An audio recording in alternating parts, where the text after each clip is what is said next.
आपण पाहत आहात सत्याची बाजू मांडणारं हक्काचं न्यूज चॅनल M24 तास।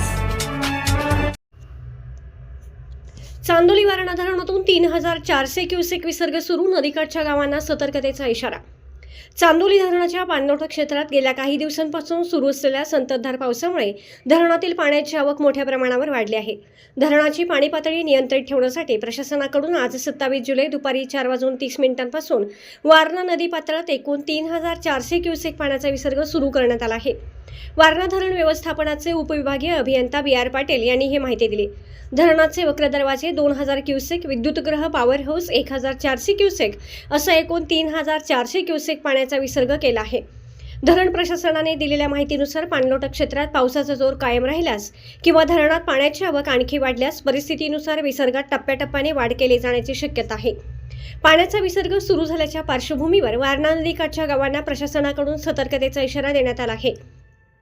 उपविभागीय अभियंता BR पाटील यांनी नदीपात्रात उतरणे पूर्णपणे टाळावे, जनावरे, शेतीचे अवजारे आणि महत्त्वाचे साहित्य तत्काळ सुरक्षित ठिकाणी हलवावे। नागरिकांनी कोणत्याही अफवांवर विश्वास न ठेवता प्रशासनाच्या अधिकृत सूचनांचेच पालन करावे असे आवाहन केले आहे। सध्या धरण आणि नदी परिसरातील परिस्थितीवर प्रशासन 24 तास बारकाईने लक्ष ठेवण्यात येत आहे।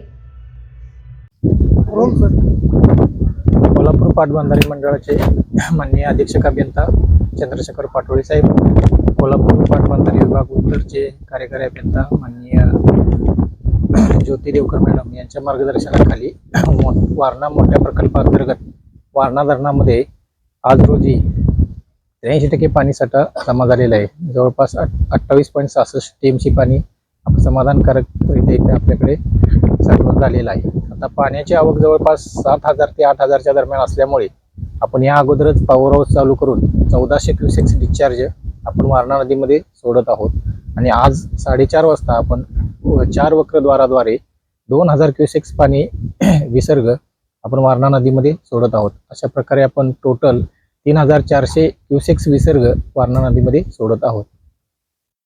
तरी मी वारणा धरण व्यवस्थापन विभागामार्फत सर्व नदीकाठावरील सर्व गावांना, शेतकरी आणि सर्वांना इशारा सतर्कतेचा इशारा देत आहे।